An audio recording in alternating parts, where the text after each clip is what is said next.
show do Heleno Rodai, Rádio Serviço. Nessa manhã de domingo no Rádio Serviço Saúde Especial de domingo, mais uma vez a participação do chefe do serviço de clínica médica lá do Hospital Federal dos Servidores do Estado, meu amigo grande tricolor, Dr. Silvio Provenzano. Hoje o Dr. Silvio vai falar sobre um problema que atinge mais de 2 milhões de pessoas no mundo, segundo a Organização Mundial de Saúde, que é a gastrite. E ele está aqui prontinho para conversar com a gente. Bom dia, bom domingo, Dr. Silvio. Bom domingo, Heleno. Beijo para a família Tupi.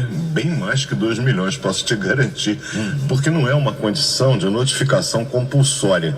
Ou seja, quando eu no meu consultório atendo alguém com sintoma já com diagnóstico de gastrite, eu não faço essa notificação. Então isso é uma estimativa, mas eu posso te garantir que bem mais de 2 milhões de pessoas sofrem com esse problema.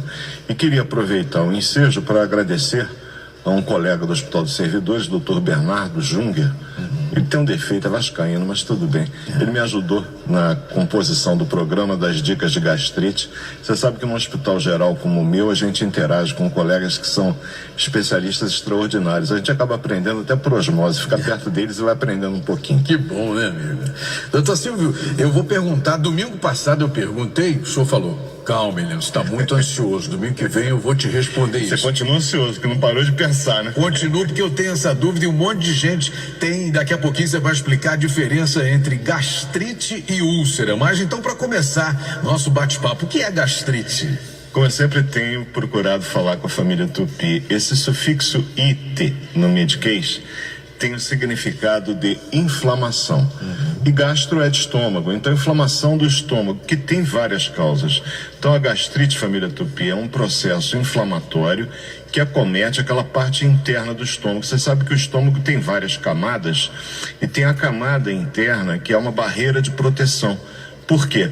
No estômago ocorre o processo digestório dos alimentos. É onde a gente propriamente faz a digestão com suco gástrico, que tem ácido clorídrico. O pH, que é como a gente faz o cálculo de acidez, no estômago é entre 2 e 3, é muito ácido. Aquilo queima mesmo.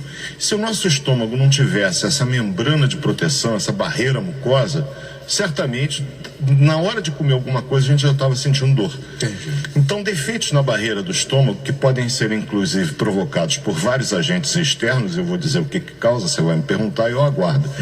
Mas, de qualquer forma, quando essa barreira mucosa está com algum defeito, com uma falha de proteção, começa um processo de gastrite, que é a inflamação. A úlcera, já adiantando um pouquinho, é quando esse processo leva ao aparecimento de uma ferida. Ferida essa que pode se localizar no estômago, pode se localizar na primeira porção do intestino delgado, que é o duodeno. Eventualmente no estômago, uma ferida pode não ser decorrente da gastrite. Pode ser um tumor no estômago. Daí a necessidade de exames complementares para a gente saber exatamente qual a real natureza daquela ferida no estômago. Quais são as causas desse problema, doutor? Então vamos lá, as causas de gastrite, né? São várias, são diversas. Primeira bobagem que a gente vai tentar tirar da família Tupi: eu sofro de gastrite nervosa. Então você não sofre de nada. Gastrite nervosa não existe. O nervoso provoca gastrite, doutor Silvio? Não. O nervoso provoca uma dispepsia, uma alteração funcional do estômago.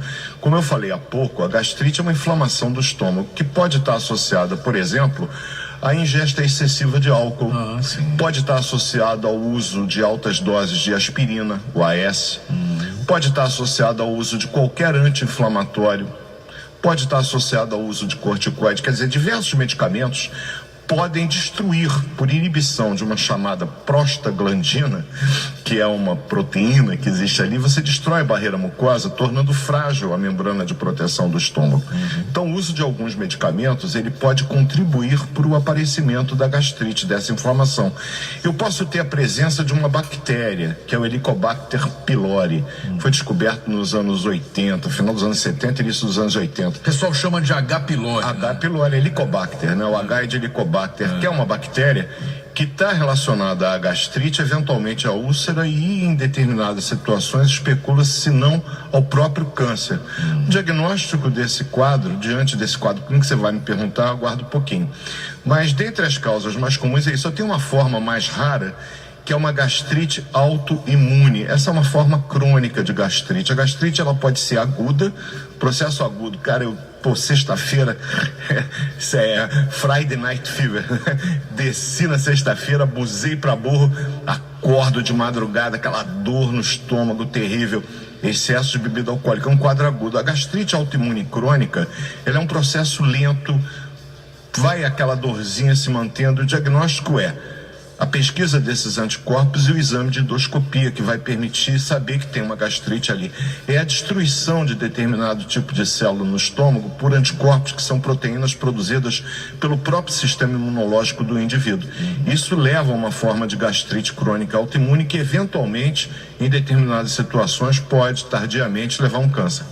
Entendi. Agora, é possível falar de sintomas aqui, a pessoa ter gastrite, não sentir dor? É possível, mas não é comum. Normalmente o paciente com gastrite, ele tem uma sensação de desconforto na hora que ele come, enjoo, perda do apetite, eventualmente até com emagrecimento. Ah, doutor Silvio, aquela queimação que dá, que sobe, aquilo é refluxo. O que dá essa azia que a gente chama é o refluxo gastroesofágico, que pode estar ligado a diversas condições, dentre elas a hérnia de hiato. É aquele indivíduo que come, por exemplo, exageradamente, o que leva aquele estômago a ter que produzir uma quantidade maior de ácido. Após comer, bateu aquela sonolência, deitou. No que deitou, meu amigo, queima, arde tudo. Por quê? Se o estômago tem a barreira mucosa de proteção, como no início eu disse que ele tinha e tem, o esôfago não tem. Então aquele ácido, ao refluir, ao voltar por uma válvula que tem ali, que normalmente fica fechada, mas que pode ficar aberta, aquele líquido ácido vai queimar o esôfago. E é uma sensação de ardência, quem já passou por isso, está me ouvindo, sabe como é que é. Queima o peito, que a pessoa, inclusive diagnóstico diferencial com infarto.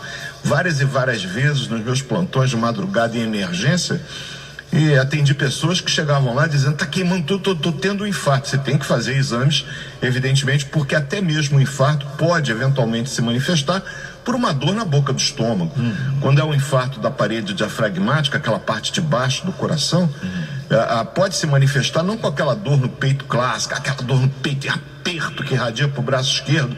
Isso o meu acadêmico faz o diagnóstico, mas o cara pode chegar na emergência com uma dor aguda na boca do estômago, como a gente diz, embaixo do externo, vomitando, e pode ser um infarto de parede inferior. Portanto, o médico na emergência tem que, evidentemente sabendo disso, fazer os exames necessários para afastar o infarto e aí tratar a gastrite. Doutor Silvio, eu até treinei aqui para não errar, viu?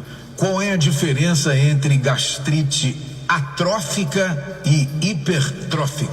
A gastrite atrófica, são duas condições relativamente crônicas.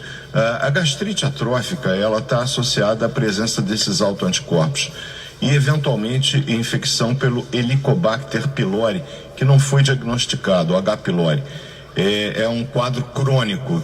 Já a gastrite hipertrófica é uma condição mais rara e que pode, eventualmente, levar ao aparecimento de algum carcinoma no estômago.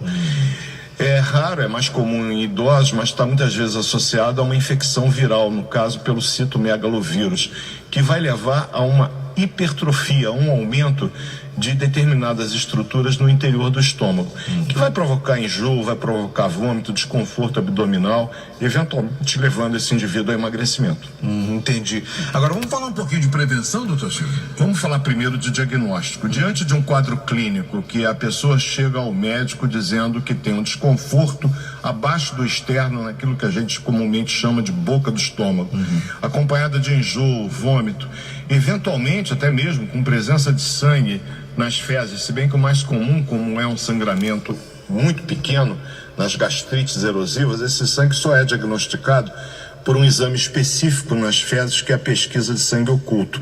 Mas um sangramento um pouco maior pode dar origem àquilo que a gente convencionou chamar de melena, que é um sangramento escuro, pastoso, com odor fétido, bem fétido.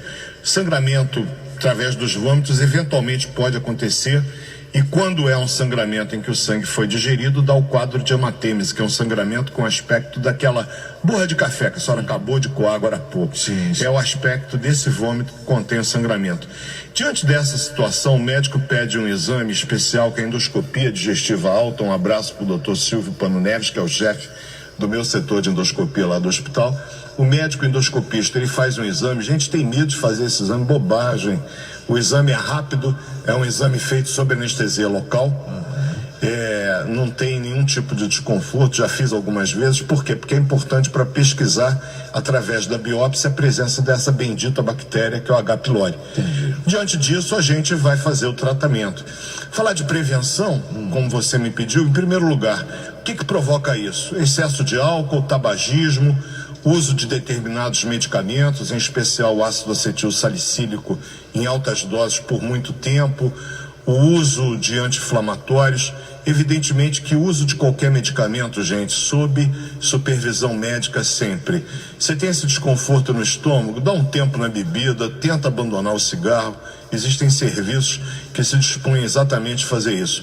Procure se alimentar com pequenos volumes de comida, com intervalos menores, e há pouco a doutora Flávia Rabelo falou sobre a importância da mastigação. A mastigação é a única das etapas do processo digestório que está sob o nosso controle voluntário.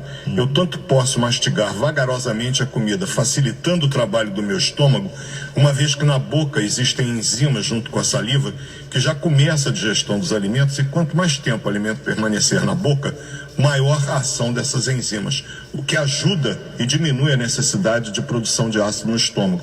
Além do que, você digerir uma pastinha já bem amassada, bem triturada. Os dentes têm diferentes formatos, eles estão localizados na nossa boca em posições diferentes, não por uma questão estética, mas exatamente para permitir a mastigação. E o indivíduo vai lá e engole a comida, o estômago que se vira, e depois sofre com gastrite e úlcera. Então, a prevenção: coma pouca quantidade, evite alimentos muito gordurosos, frutas muito ácidas, o álcool, o cigarro, e uma questão com relação à automedicação, que é infelizmente um hábito arraigado na cultura nacional. Dizem que de médico e de louco cada um tem um pouco. É verdade que alguns, como eu, um pouco mais de ambos, mas de qualquer forma, o uso dos ozóis, que a gente chama, né? Omeprazol, lansoprazol, pantoprazol, esomeprazol, todo mundo conhece esses remédios. Tem gente que toma esse tipo de medicamento, não, porque eu já tomo remédio demais, para prevenir. Não se usa esse medicamento para prevenção. Ele é excelente, um ótimo medicamento, evitou um sem número de cirurgias que no passado eram feitas para úlcera, porque cicatriza a úlcera, porém não deve ser usado com a intenção da prevenção, nem por um tempo muito prolongado. Há quem advogue, inclusive, que o bloqueio da secreção ácida do estômago possa favorecer, quem sabe, o aparecimento de alguns tumores a nível de esôfago e de estômago. Portanto, todo medicamento, família Tupi, sempre sob orientação do médico. Ele vai dizer de que maneira você tem que tomar, qual a melhor forma de usar e por quanto tempo ele será necessário. Maravilha. E para a semana que vem? Semana que vem, porque vamos começar a vacinação da gripe. Família Tupi, vamos levar nossas criancinhas, nossos vovôs para se vacinar. Você mesmo deve se vacinar. Vamos falar sobre isso? Vamos. A gente fala sobre gripe, fala tanto do H3N2, H1N1, um monte de variantes. Vamos explicar que variantes são essas. Vamos falar um pouco do vírus da influenza, falar o risco que tem, quais são os grupos mais afetados. É assunto e pano para manga. Perfeito, combinado. Doutor Silvio, bom dia, bom domingo, boa semana. Fique com Deus e até domingo que vem, queridão. Até domingo que vem, às 4 horas, sofrimento contra a Raposa. Vamos lá. É verdade. Fluminense e Cruzeiro. Vamos ver o que vai dar logo mais às 4. Vamos rezar.